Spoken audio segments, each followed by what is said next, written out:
It's my great pleasure tonight to introduce one of our current fellows, Professor Matthew Booker. After finishing his PhD in history at Stanford in 2005, Matthew Booker joined the faculty at NC State University, where he is currently Associate Professor of Environmental History. Matt's innovative scholarship explores the ways that nature and culture, environmental and industrial processes co-create and transform landscapes and living conditions. Using methodologies drawn from spatial analysis geography, social history, and environmental studies, he's established himself as an important emerging voice in the field, asking key questions and demonstrating a virtuoso's ability to process and to arrange vast and varied source materials, to weave compelling stories about the complex relationship between natural and man-made species. His first book, Down by the Bay, San Francisco's History Between the Tides, examined a seeming paradox. How was it that the Bay Area's estuaries have continued to thrive alongside one of the most urbanized and industrialized places in North America? Matthew's research on that question, starting by examining shell mound fragments, waste disposal processes, and chemical plant residues, helped reveal the complex interplay between humans and the environment in the region that had been going on for centuries. While working on that project, Matthew became passionately obsessed with oysters. How can one not? And his new project considers the lowly bivalve as a way to explore a variety of intriguing and intertwining questions about changes in American eating habits, urbanization, immigration, and the shift toward industrialized agriculture that's been going on since the mid-19th century. This year, he's working at the center as the Donnelly Family Fellow, and this evening he will share some of his research on the rise and fall of the industrial oyster. Please welcome Professor Matthew Booker. Well, I'm wired up. This is a little thing, big thing story. I'm looking at one little thing, oysters, in the 19th and 20th centuries, and thinking about much larger processes and patterns that they fit into. So I'm happy to have the next 4.5 hours to talk to you about that. And that would be true if I hadn't promised to stop at 45 minutes, 44 minutes and 16 seconds, actually. So I want to begin with our setting. This is what I'm thinking of as the oyster's world. 2,000 miles of coastline between the tip of Florida and Labrador. And I've focused on the area that I think is most interesting and most relevant to our story, which is really the tremendous estuaries of the Atlantic margin between Boston and Chesapeake Bay. This is the richest part of the natural world. And that's because of the circulation of the tides, the way that they recycle the nutrients that run off the land and are lost into the sea. The ecologists Howard and Eugene Odom, hometown heroes, found that Atlantic coastal marshes are more productive than any other natural ecosystem, far better at trapping energy than a rainforest, and almost as productive as a modern wheat field. So here's our protagonist. This is Chrysostrea virginica, the eastern oyster, or the Virginia oyster, the oyster of British North America.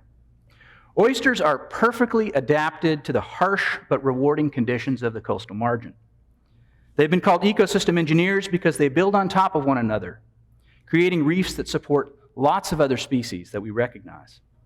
They feed by filtering up to 50 gallons of water per day, and they create a nearly perfect food.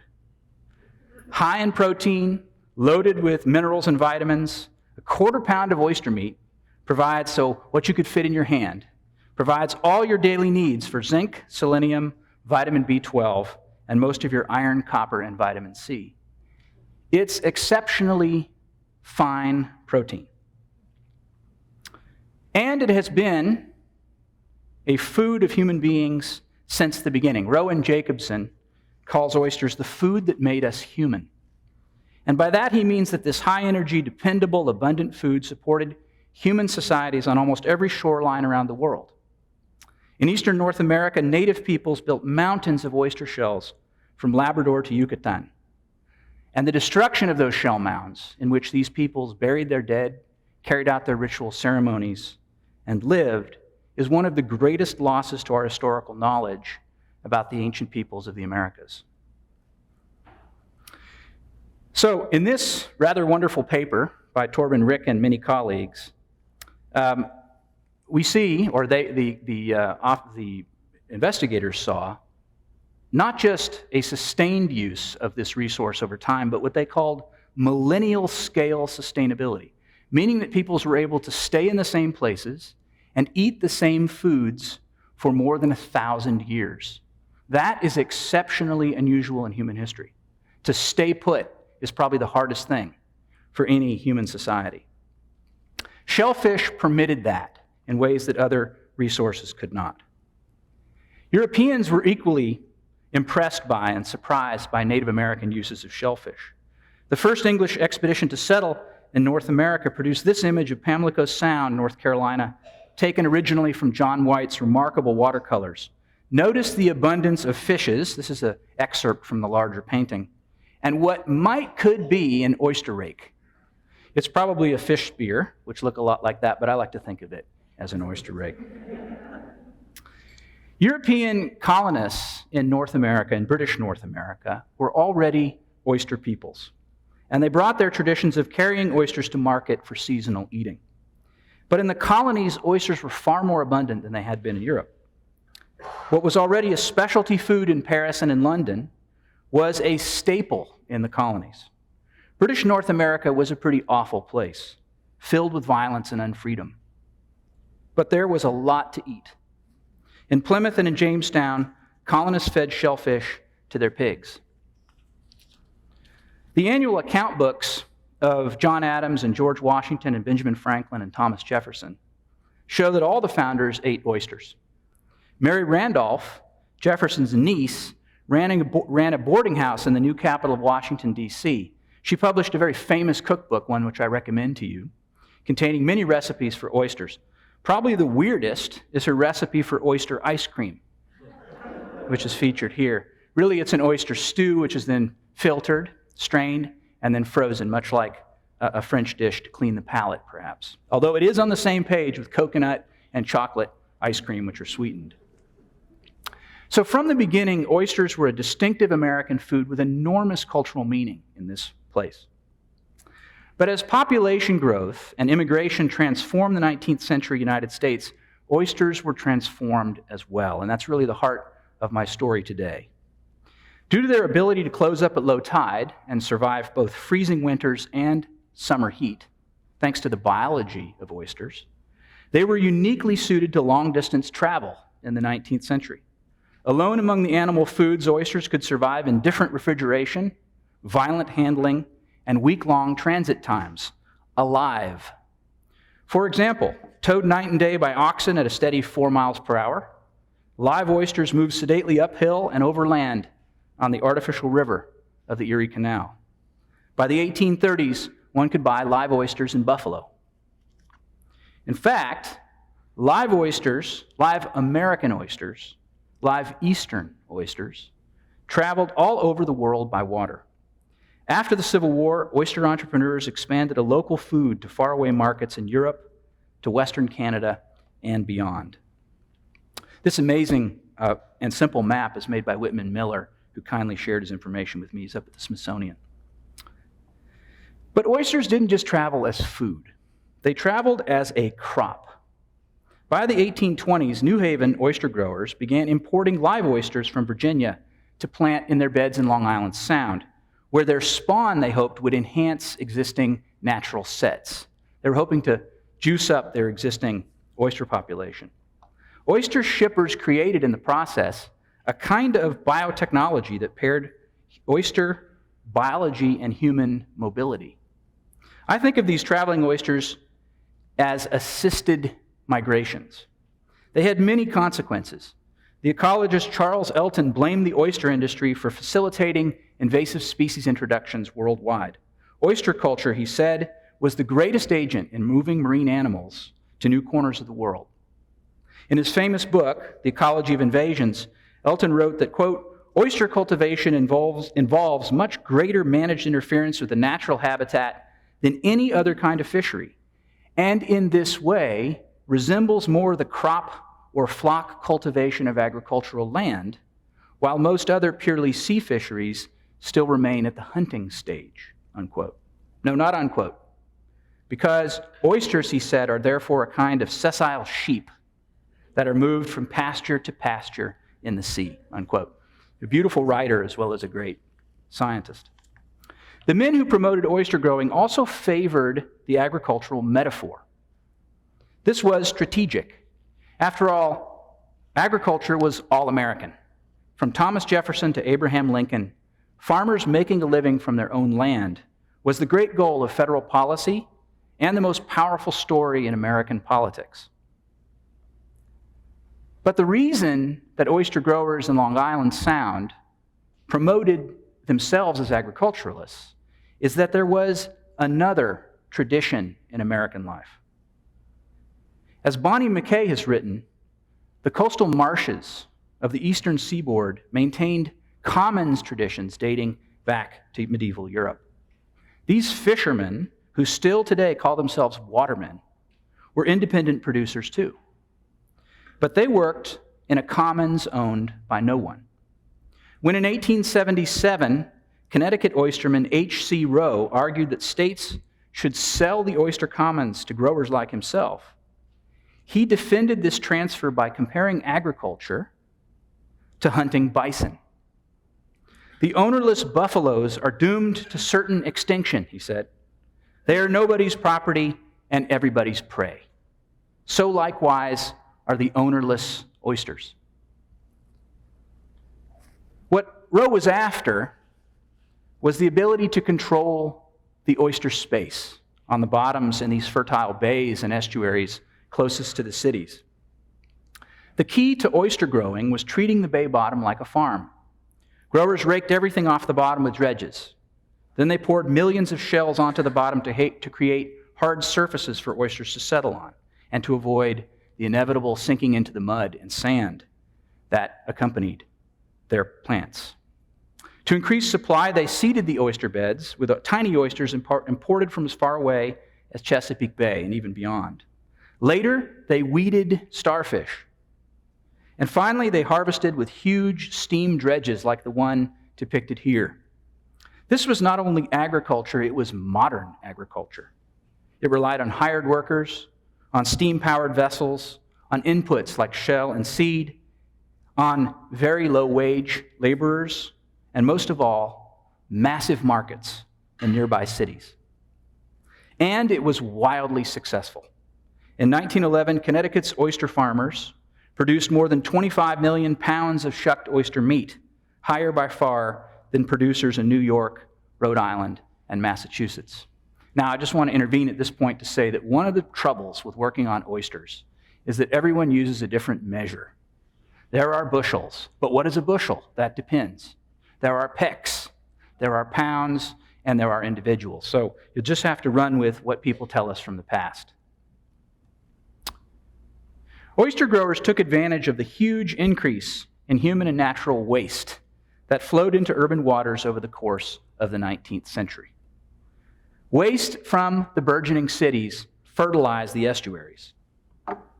Growers began to move their oysters throughout the life cycle to take advantage of this phenomenon, which was not always identified as the consequence of urban growth, but was generally taken advantage of. So, for example, when young, growers kept their sensitive and very small seed oysters away from soft sand or mud bottoms where they might sink and suffocate. When they were older, growers moved them into urban waters which functioned as feedlots. And just before sale, they moved their oysters into the mouths of rivers like the Hudson or the Quinnipiac in New Haven, pictured here at the top of the image. Finally, growers shipped their product to the burgeoning industrial cities. So we have a full life cycle in which an immobile animal is moved repeatedly through space in order to facilitate its productivity. That sounds like agriculture to me, but it's a level of engagement with a living animal, which I think is very unusual. The only comparison I can think of off the top of my head is to the way that cattle are treated and the way they move through their life cycle, thus the feedlot metaphor.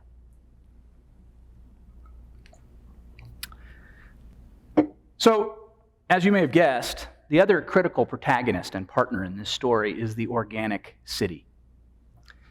The mid-19th century explosion of urbanization, industrialization, and migration profoundly changed daily life in the United States, as it did everywhere else. The 19th century was the beginning, at least in this hemisphere, of the age of the city. These organic cities, as Ted Steinberg called them, still partially fed themselves, and they were exceptionally filthy places. Places with enormous amounts of human and animal waste, and places with systems to accommodate that waste. Pigs in the streets of New York, local market gardens to take advantage of the high-quality fertilizer produced in these places, and so on. But the new cities, the burgeoning cities, were also places of consumerism and leisure for the rich. New forms of urban eating like restaurants and the fad for oysters served raw on the half shell may have also increased demand. And I use the word may because getting at consumer preference has been one of the hardest research tasks I've ever worked on. I'm trying to use a remarkable new database to figure out when new dishes entered the market, what they cost, and when they stopped being fashionable. My colleague and I, who you'll meet in a moment, are using some 300,000 dishes taken from nearly 18,000 menus dating from 1862 to 1960. This is big data about menus. And there's my colleague, the rather wonderful Chelsea, who I don't feel too bad for because she's in Ireland right now with her boyfriend. But what we're trying to do is make sense of such a large quantity of information. And of course, it's an archive collected by a remarkable person in her own right, who collected these menus and then sent out minions to collect many more in the 19th and early 20th century. And as an archive, it's spotty and incomplete and filled with problems, like any archive is. Nevertheless, it's a window onto this extraordinary phenomenon of daily life: what we eat, how we eat it, who we eat it with, and what it means. That's the hard part. So our next step is to map these patterns onto Manhattan, where most of my menus are from. I'm afraid it's more fun for me than it is for Chelsea, but we'll see about that. One thing we have established is that industrial oysters flourished because urban people bought them. Consumers showed immense appetite for oysters in the 19th and 20th centuries. In fact, cities offered two kinds of markets. One market was for rich people. They bought oysters to eat raw, in public, in banquets. And they bought them from specific producers. Often these oysters had names: Saddle Rocks, Blue Points, Rockaways. And their names indicated their provenance. I think of these oysters as having something like miroir, the seaborne version of the French concept of terroir for wine. These were oysters that had fame. They were famous oysters, and they were also known to be safe. Their producers relied upon a very high-end, expensive market.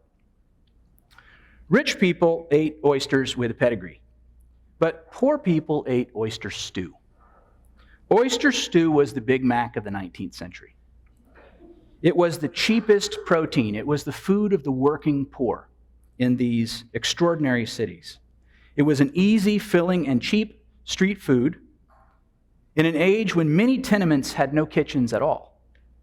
These cheap oysters, often a mix of Chesapeake and cold farmed oysters, were popular with immigrants and longtime Americans alike.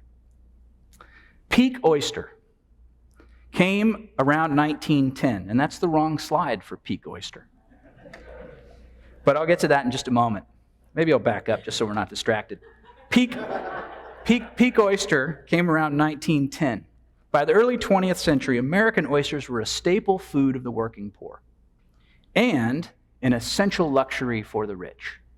That is astonishing. Consider, is there a food today which is both the basic daily food of the working poor and the most important food to have at your most expensive banquet? The same food. Maybe butter, but that's not exactly the same thing. And that combination, that extraordinary combination, was aided by a series of new technologies, canning technologies, refrigeration technologies, that enhanced the existing biological advantages of oysters. Canning was particularly remarkable. In 1905, the city of Baltimore, the great oyster city, contained almost half the entire world's canning capacity. 9,000 people were employed in the canning industry in that city alone. In 1908, and those cans of oysters, generally not cooked oysters, but shucked and pressure canned and then sent out on railroads in baskets of ice. Those oysters traveled the world. They traveled, as the menus show us, and as receipts show us from the Mystic Seaport's amazing collection of oysters, materials. They traveled to rural portions, distant portions of British Columbia in the 1890s. They traveled to Hawaii. They traveled around the world, these amazing animals packed in their cans. In 1908, the United States Census Bureau, in a special report on American fisheries, reported that oysters dominated all other American fisheries by value. I don't mean that they were number one. I mean they crushed every other form of fishing. Whales weren't even close, and that was number two. In San Francisco Bay, which had its own Atlantic oyster industry, sent alive across the continent on trains as seeds and planted in San Francisco Bay, this one estuary in California provided more valuable seafood than the rest of California put together. More than salmon in the great age of salmon packing. So, peak oyster. But within 10 years, the industry was in free fall. By the 1930s, both the wild oyster harvested in those commons in Chesapeake Bay and the farmed oyster of places like Long Island Sound and Staten Island, both had collapsed. So what happened? Why did the urban oyster collapse? Industrial oystering was built on two fragile interconnected systems. And by the 1910s, it was built on overloaded natural systems and a financially unsustainable economic model. It was dependent on something very fickle, consumer preference. Trust was hard to come by in the 19th century when producers regularly swindled buyers with additives, false advertising, and dangerous practices. No tort laws or regulations protected consumers. It was an age of fear, especially in the city. And now we can move on to my image. The amount of pseudo-scientific medical stuff that appears in 19th century newspapers is remarkable and also kind of fun, since we don't live then. But disease was always the great fearful threat of the organic city. Human waste was never really a problem for oysters, not in the well-flushed estuaries where they lived. They didn't get too much of a good thing. But the waste carried more than just nitrogen and phosphorus that helped feed the plankton that they ate. It also carried the microbes that populated the street and 1 million human digestive systems.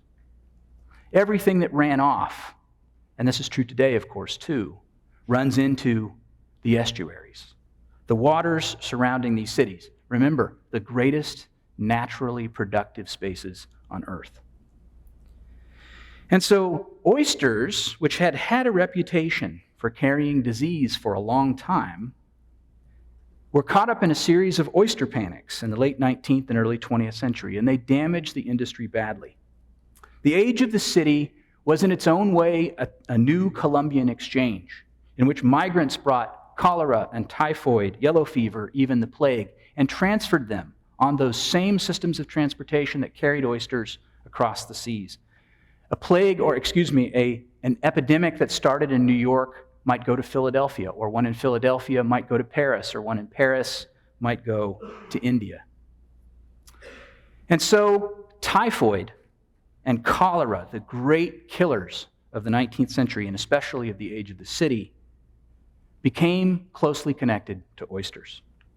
One of the best documented cases connecting oysters to illness came at the Fireman's Banquet at Minnesink, Long Island, in October 1911. If you are from that portion of Long Island, forgive my pronunciation.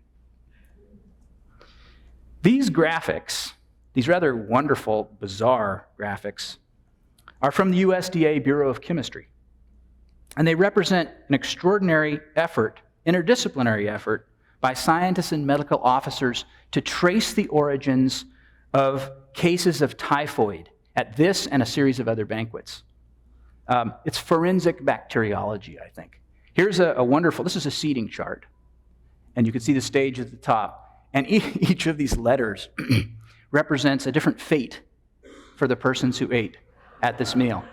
Everyone was served a half dozen raw oysters to start with because it was a banquet. Every banquet began with oysters. I told you, they were an essential food for celebration. But the T's represent people who came down with the killer disease typhoid. Question marks are people who didn't respond to the survey, the mail-in survey that these officers sent out. Notice the return rate, pretty good. Let's see. O is ate no oysters. And D is diarrhea. Diarrhea, severe, crippling diarrhea. And so the men at this Bureau of Chemistry worked very hard to trace the history of these oysters, and they made this wonderful graphic, which is immediately understandable, even to me. At the bottom, we have the origin point.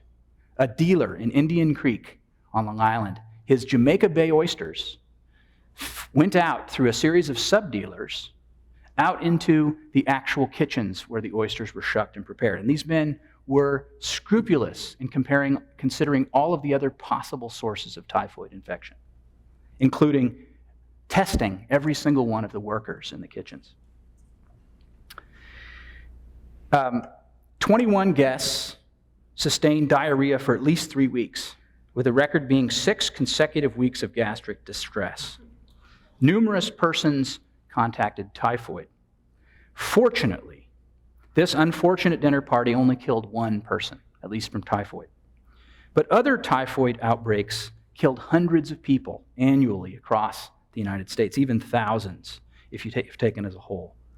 The new 1906 Pure Food and Drug Law, which I've argued in other publications, authorized the United States of Agriculture specifically to intervene in places where these diseases were found. And it authorized them to send inspectors into packing houses and to cite and condemn shipments of oysters in the shell and in cans. And they did. If you go through the some 10,000 or so judgments in the first years of the USDA Bureau of Chemistry's enforcement efforts, what you find is a systematic effort to confront oyster dealers and to stop a practice that was essential to the industrial oyster. And that was what oystermen called floating. They would take oysters in the second to last stage of their lives and put them into the brackish waters at the mouths of the rivers that drain into estuaries. And their oysters would plump up with the fresh water in these estuarine spaces, these brackish spaces. It was the final touch, the finishing touch before giving them over to a waiting public. Plumped up the oyster and made it moist and delicious. In the process of preventing floating and in closing these beds, ultimately, to the growing of oysters, public health officials ended up helping to regulate the urban oyster out of existence. They did not, there's an irony here, because they had neither interest nor authority to prevent pollution of these same waters. They couldn't stop people from dumping their sewers, untreated sewage, directly into the water. They couldn't stop polluters from dumping chemical pollutants. They could only stop the production of food in these spaces. So they regulated food, but not the environment. Not until the 1940s would federal authorities have power over water pollution. And really from the 40s until the 70s, in a series of laws known as a unit as the Clean Water Acts, would federal government and federal authorities create the massive and extraordinary system of partnerships between states and the federal government that treat our sewage and protect the waters that we depend upon. Oysters are the most heavily regulated food I know of in the United States. Eat them. They're wonderful food, and they are among the safest foods you can eat. But there were real costs to the great accomplishments of public health reformers in the early 20th century. One is that cities became places for consuming food, not for producing it. It was especially the waters around cities that were rewarding and valuable for food producers, not so much the soils, which were in such demand for buildings and other purposes. Of course, fear of disease was not the only thing that killed oysters. Other factors hurt the industry too. Cities filled in their shallows for real estate. Boston, New York, and San Francisco all put airports on top of some of the best, finest oyster land in the United States. San Francisco International Airport sits directly on top of the Millbrae oyster beds. The other thing is that both the wild and farmed oyster businesses crashed. In the 1880s, Chesapeake Bay oystermen were hauling in 20 million bushels of oysters. Oyster fishermen in the 1990s, got less than 1 million bushels. Today, Chesapeake oysters retain, the numbers are positive on the upswing, but they are a tiny fraction of their former abundance. By 1950, all but one oyster farmer went out of business in Connecticut, and the survivor produced, again, a tiny fraction of what his predecessors had in 1900. The industrial oyster was fragile. It was very much of its time. Oyster growers depended upon private ownership in estuaries, but also on open access to an increasingly stressed commons in the Chesapeake. And they were dependent, and I should say the Pamlico and other Apalachicola and other estuaries. They were dependent on unfree labor, like convicts and children.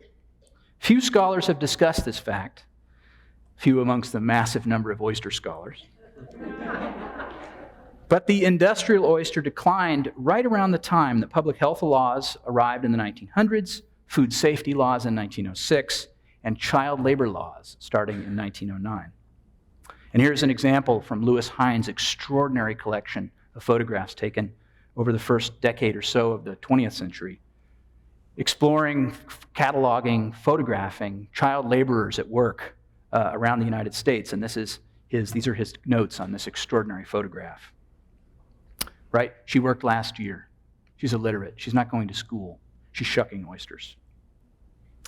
So if we think about all of those factors together, I think we can say that oysters suffered from all the problems that other kinds of industrial production did.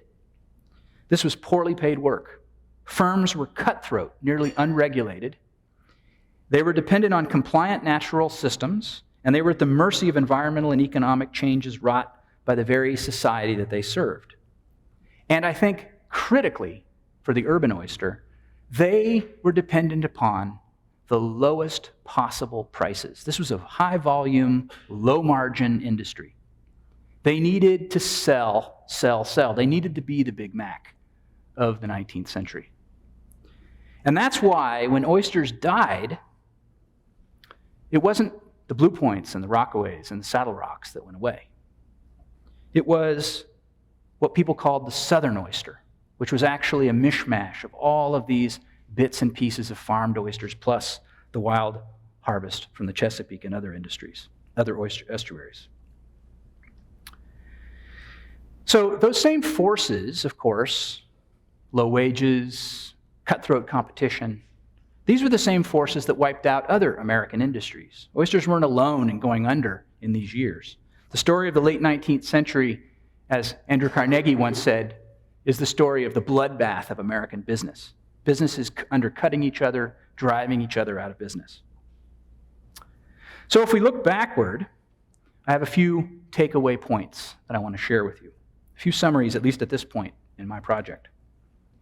I think the first and most important point that I want to emphasize is that neither the rise nor the collapse of urban oysters was inevitable.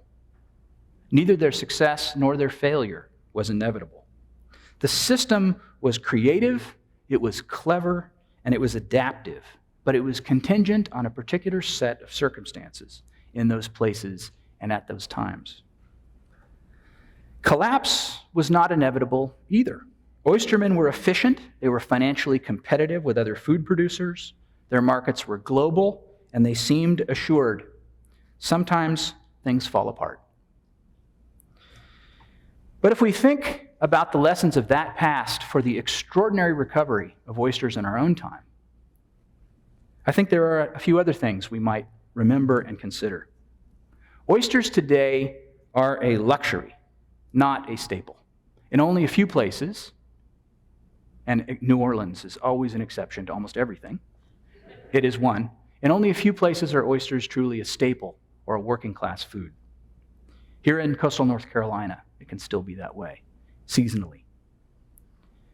But elsewhere, oysters are boutique, not industrial food. The city has been abandoned as a place to grow food and elevated as a site for consumers, not producers. Oyster farming turns out to be a pretty good method for raising oysters today. The oyster growers whom I've met and whom I hope to join one day are extraordinarily successful, thoughtful, educated, and interested in learning from one another. But they too, in most cases, are dependent on private ownership, or at least on leasing of state lands. And that privatization, the leasing, offers no inherent reason to protect the watery commons. This is the trouble. Every oyster grower is dependent on the larger ecosystem of which she or he is a part. Private beds are not protected from common problems like ocean acidification, storm damage, sediment flows from runoff, or all of the extraordinary and really unknown unknowns of sea level rise and climate change. Still, there's my picture. Still, I'm optimistic about the regulatory state protections we have for the moment, combined with a regulated industry and an interested, educated eating public. What can we learn from this history? Here's an example of what I like so much about the oyster industry of our own time. This is Ryan Bethia, who won North Carolina Oyster of the Year last year at the North Carolina Seafood Festival. He is one of the many oyster growers trying to make a go of it in our time. And oyster growers are the heroes of the coastal range because they demand and need good water quality.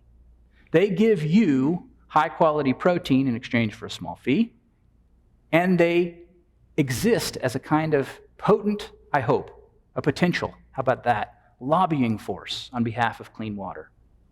We have relied upon the regulatory state to protect our waters, but it would be even better if we had powerful economic forces who also demanded clean water.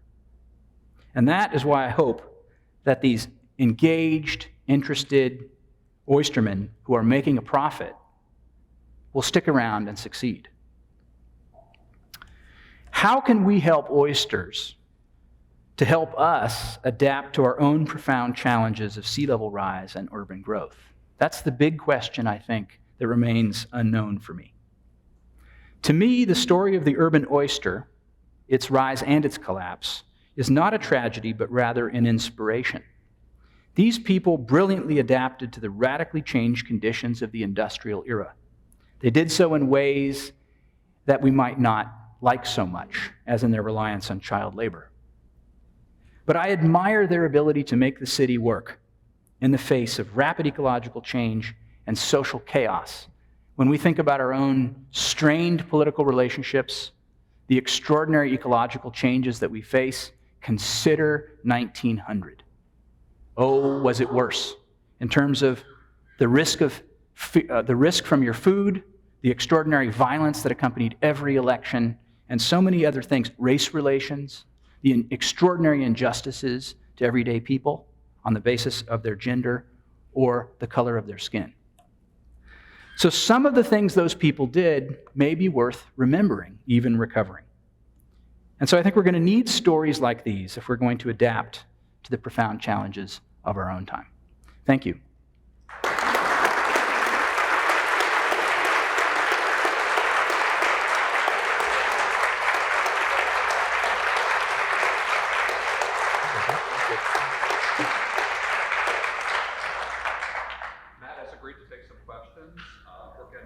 a microphone, so if you would raise your hand, I can call on you, and she will give you the microphone. Please ask your question, and then please relinquish the microphone so that Matt can answer your question.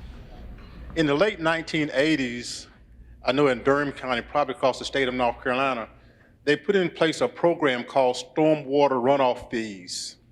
And we've been paying those for quite some years now, and I have not seen any evidence of what it's doing to clean the water up as it goes into the estuaries.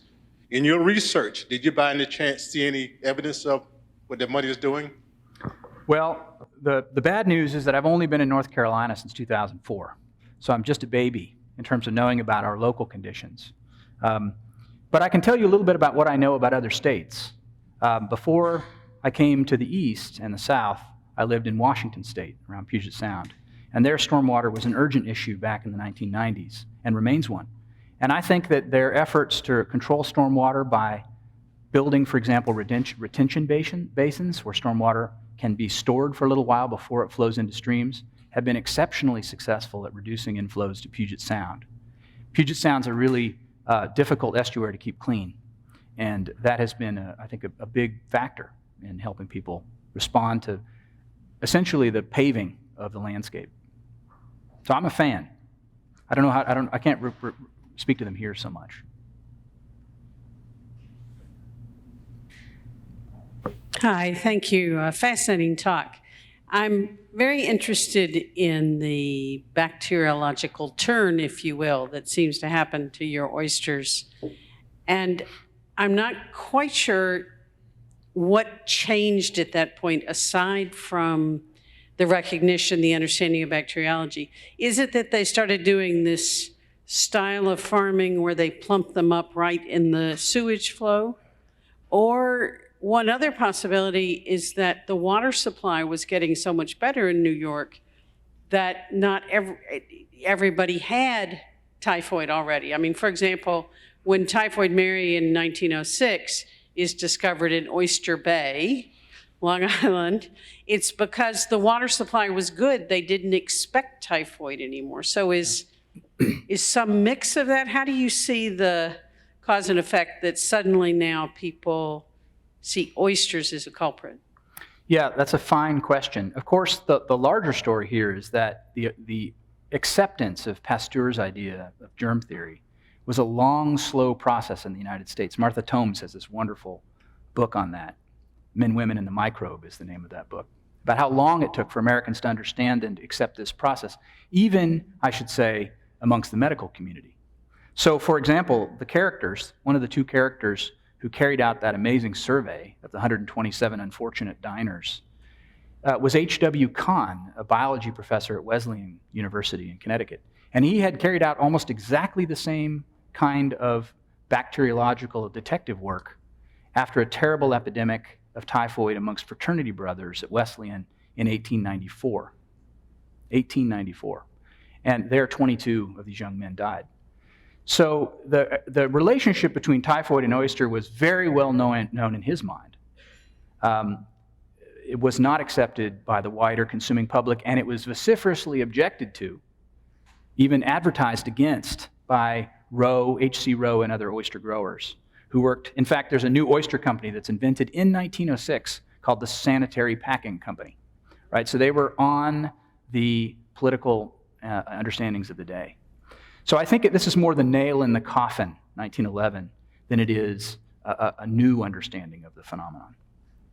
I will say, though, that people were still eating oysters raw, and they're eating them from local waters. And so while medical authorities and even regulators might have understood and accepted this relationship, that wasn't stopping the firemen of Minnesink. Well, that was a wonderful talk. And one of the things that's really striking is that you've articulated a lot of interesting features on both the supply side and the demand side that seem to come together and lead to what seems like a very rapid decline. So I'm wondering a little bit about what's happening with the working poor and their consumption of other animal protein at the same time. So there's this really stark transition away from oyster. Are they substituting into other animal protein to make up for that, or are they actually decreasing their consumption of animal protein? And naturally, what's going on in prices and in beef and pork and chicken and so forth. So Yeah, great questions. And I have to say that fortunately, there are many great scholars out there who I can lean on. I especially want to recommend Catherine Leonard Turner's new book, How the Other Half Ate, which is based on Jacob Riis's remarkable publication, How the Other Half Lived, about New Yorkers. And what Turner does is to get into the kitchen as much as she can. The real difficulty with your question, of course, is tracking prices is tough, but boy, tracking what people want and what they ate is really difficult. So Turner does a really nice job with these surveys, these household surveys done by well-intentioned busybodies who are worried about the food habits and the sanitary habits of immigrants. And so she goes into deep detail in those. And what she finds is that many immigrants cannot afford to cook as badly, especially to bake, as badly as they would love to. They neither have ovens nor can afford the nickel to put into their gas meters in the kitchen so that they can get fire in their kitchens. They can't buy a 5-pound sack of flour because they don't have enough money. You know, food is something like 50% of the average working person's budget in 1900 in the United States. 50%. So, to the best of my ability, I'm using those kinds of secondary sources, but the menus are a tricky potential here. Because what they do is they trace over time the prices for oysters. And there is a range of menus in this enormous collection, including lunchrooms and so on, that would have actually been used by working people. As I think an economist, you would appreciate how dangerous it is to rely on menus for actual prices. As a friend of mine in the restaurant business said, oysters are a loss leader. We get people in here with $1 oysters or 50-cent oysters, and then they drink $6 beer and $10 wine, right? So anyway, if you have solutions to that problem of serious pricing, then I'm all ears. Research on Neanderthals is changing all the time, but I understood that at one point I understood that they didn't eat shellfish. They also didn't cross water, and maybe those two things are why they're not here anymore. And maybe you could comment on that. But also, I understood that New York is trying to revive the oyster industry, and there's some conflict with Chris Christie because of what he intends for the New Jersey shore and the oyster industry. Do you know what's happening there? I can't help you with either of those things, except I would say this: don't bet on anything we know about Neanderthals, because they scrape their teeth and new stuff comes out. But on the Christie thing, what's interesting about that is a continuing obstacle to the success and well-being of our friend the oyster is the enormous patchwork and often conflicting laws from state to state. Most famous, of course, is the enormous tension between Maryland and Virginia for about 100 years over their oyster policies and their fishing policies, utterly opposed to one another. And yet they shared the same waters and often fished the same waters. So I think that is not a surprise, but it's disappointing. And frankly, it's an argument for a top-down federal approach to many of our regulatory authorities. Because the truth is that when we have commons like the air and like the sea, they require a shared regulatory approach. Hi, I'm curious to know what happened with the shell of all these oysters. Did they discard? What did they do without those shells? Yeah, no, nothing was wasted. Just as after the bison were eradicated, bone pickers went around and cleaned up all those bones and ground them up into bone meal and sold them to North Carolina farmers, actually. So too were oyster shells an extraordinarily valuable item. They were used, it's true, in things like the poultry industry, which takes off in the early 20th century, to your question about protein, chicken and pork and so on. But I think their biggest use in terms of volume, besides going back into the bay to be used for more oystering, was either in cement manufacture. There's a huge cement plant in San Francisco Bay that burned fossil oyster beds for many, many years and converted them into cement, and into railroad ballast. Oysters have this, some of you have, these wonderful walkways made from crushed oyster. They're just a terrific substance because of the way that the oyster shells break down and lock together. And they are permeable, so water can run through them, but they don't wash off easily. So they were an ideal material to put in between the ties to build the basis for railroads, especially long-distance railroads. So much so that Leland Stanford, the famously corrupt senator and governor of California, suggested that San Francisco Bay ought to have an eastern oyster industry solely to produce shells. They would just take the entire oyster and put it into the railroad beds. That was his idea. So they were used in a variety of ways. I was struck by the image that preceded the kind of the steamship with the looked like a lighthouse in the background. It was the image of the men working on that small skiff. I was wondering if you could talk a little bit more about slavery and the role of slavery in perhaps in the setup of the period that you're talking about, and then after slavery, perhaps the opportunities that these commons provided to recently freed people.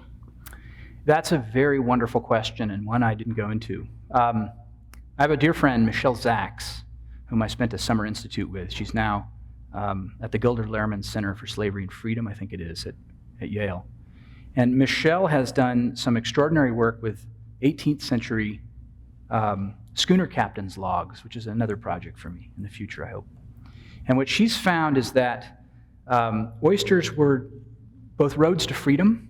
Oyster schooners, of course, famously were one of the paths. The Maritime Underground Railroad used schooners, the extraordinary coastal schooner traffic. But they were also places of deep unfreedom. And this is true both in the South, in the Chesapeake, where enslaved people often provided the labor force to collect oysters, which then could be shipped very cheaply in bulk up north, including seed oysters. But it was also true after the end of slavery. There's some wonderful books on Baltimore that I've leaned on. And one of them really makes the point that oyster dredging, this is not dredging, this is tonging, even though it's misidentified in the original Harper's Weekly as dredging. These men are raking, they're using giant, okay. Oyster dredging was regarded as the lowest, least respected form of labor a person could have in Baltimore. And the men who worked on these boats were often convicts or were treated as such. And they were famous, for example, for deaths on the job, both from drowning but also from physical abuse by the captains, for being chained into the boat, for all sorts of incredible abuses that I'm afraid don't shock us when we know something about the various forms of unfreedom that followed emancipation. And so I've been thinking about an element of this book called Oyster Lives, and I've been thinking about how to incorporate these kinds of freedom and unfreedom. One of my dear colleagues here, Celeste Bernier, who's here today, shared with me an extraordinary artist, Clarissa Sly, who has who's uncovered this amazing story of a woman who in the 1830s purchased her husband, and they migrated together from Gloucester, Virginia, up to Staten Island, and helped found a community of free black people, Sandy Ground, which was an oystering community. And so that community of people used their knowledge of oystering to gain the kind of independence that so many freed people were seeking in the aftermath of slavery. Not just emancipation, but freedom, which was independence. So I have a mixture and a conflicted sense about that. Thanks. That answer actually is a perfect example of what I was thinking about while you were talking, which is that the story of the industrial oyster seems like one, it doesn't have causes and effects in any kind of a linear way, right? And so I'm just wondering if you could talk more about, that is, everything is so interlocking, and the way that, or the reasons why water is clean, or should be clean, has to do with profits, and like the slavery story is not causal or the same, right? So there are unfreedoms and there are freedoms associated with oysters, and it seems like a kind of an amazing topic in that way, because so many things seem to radiate from it. So I just wondered if you would talk a little more about what we are to learn from that kind of non-causal, non-linear ontology or something about oysters in the present. I suspect that you edit a volume, a series. I've spoken like an editor. So the trouble with this project is it's complicated. And I know that's what historians always say. But it is complicated, and I find it difficult. Well, I guess what I'm reacting against as a scholar and as an environmental historian especially, are the kind of just so stories that we always have, that we seem to always have. I mean, ask somebody why oysters disappeared, and they will tell you. Overharvest, greed. They have simple, very powerful, simple answers for these very complicated stories. And I find those unsatisfying, which of course also makes me an historian. But I think that your point is a very good one, because so what? If we have this complicated story, what can we do with it? What does it actually tell us about the place and the time and what it means to us as people who live in the world as these people did, who also face these kinds of complexities?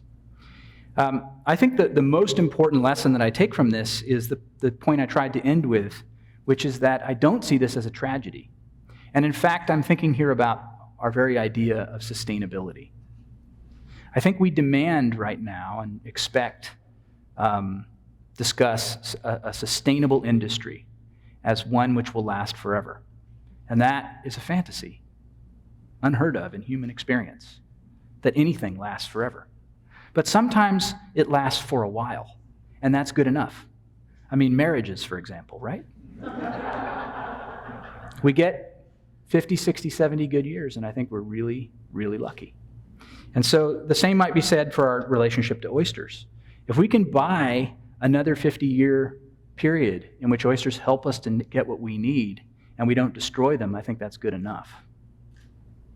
So I don't think I really answered your question, Florence, but there's the beginning. More just admiring how many directions it goes in, and I did answer the question, which is that there's no essential one thing that an oyster does, right? And that's something we can learn from. Well, with that, perhaps we could move to more informal conversation. I want to remind you that the April public lecture will feature Nancy Wicker talking about Vikings. Thank you very much for attending tonight, and thank you so much, Professor Booker, for a wonderful Thank you. Thanks.